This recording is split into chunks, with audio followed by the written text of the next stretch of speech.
हिंदू जिस धर्म को मानते हैं वो उसे हिंदू धर्म कहते हैं, मगर असल में यह सनातन धर्म होता है। सनातन का शाब्दिक अर्थ होता है शाश्वत या सदा बना रहने वाला, यानी जिसका ना आदि है ना अंत। सनातन धर्म, जिसे हिंदू धर्म या फिर वैदिक धर्म के नाम से भी जाना जाता है, इसे दुनिया के सबसे प्राचीन धर्म के रूप में भी जाना जाता है। लेकिन इसी धर्म को पिछले कुछ महीनों में राजनीतिक दलों ने जमकर टारगेट किया है। इस बार तमिलनाडु के मुख्यमंत्री एमके स्टालिन के बेटे उदयनिधि स्टालिन ने सनातन धर्म के खिलाफ अभद्र टिप्पणी की है। क्या है ये टिप्पणी और क्या है इस बयान के मायने, चलिए बताते हैं आपको। Welcome to the big bench daily. आपको याद होगा, चंद रोज पहले समाजवादी पार्टी के नेता स्वामी प्रसाद मौर्य ने हिंदू धर्म पर कई अभद्र बयान दिए थे। हिंदू धर्म नाम की कोई धर्म है ही नहीं। पहले स्वामी प्रसाद मौर्य ने रामचरितमानस की कुछ चौपाइयों को हटाने की मांग की थी। उसके बाद मौर्य समाज के लोगों ने रामचरितमानस की कुछ प्रतियां भी जलाई थी। उसके बाद स्वामी प्रसाद मौर्य ने कहा था कि सभी हिंदू मंदिर बौद्ध मठों को तोड़कर बनाए गए हैं। और तो और स्वामी प्रसाद मौर्य ने कहा था कि ब्राह्मणवाद सभी बुराइयों की जड़ है।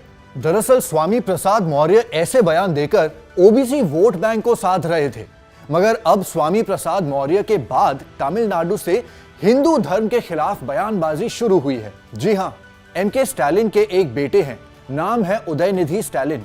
उदयनिधि स्टालिन तमिलनाडु की सरकार में मंत्री भी हैं। एक कार्यक्रम में उदयनिधि ने कहा कि सनातन धर्म डेंगू, मलेरिया और कोरोना जैसा है, इसका विरोध मत कीजिए बल्कि इसे खत्म कीजिए। सनातन धर्म को खत्म करने की बात कहकर स्टालिन अपने बयान पर कायम है, मगर बीजेपी ने इसे बड़ा मुद्दा बना लिया है। दरअसल उदयनिधि डीएमके पार्टी के नेता है और डीएमके विपक्ष में महागठबंधन इंडिया का हिस्सा है। अब बीजेपी वाले कह रहे हैं कि विपक्ष हिंदू धर्म का अपमान कर रहा है।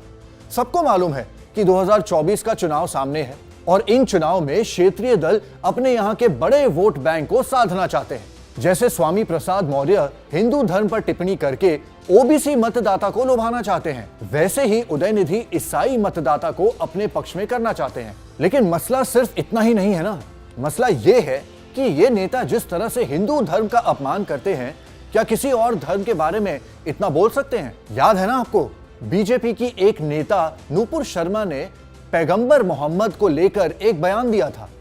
उस बयान पर हंगामा मच गया था। नूपुर शर्मा को जान से मारने की धमकियां मिलने लगी थी और तो और कई शहरों में उनके खिलाफ केस दर्ज किए गए थे।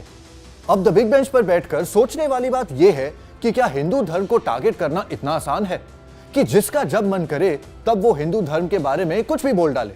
माना कि वोट का सवाल है, मगर हिंदू धर्म की आस्था भी तो कोई चीज होती है।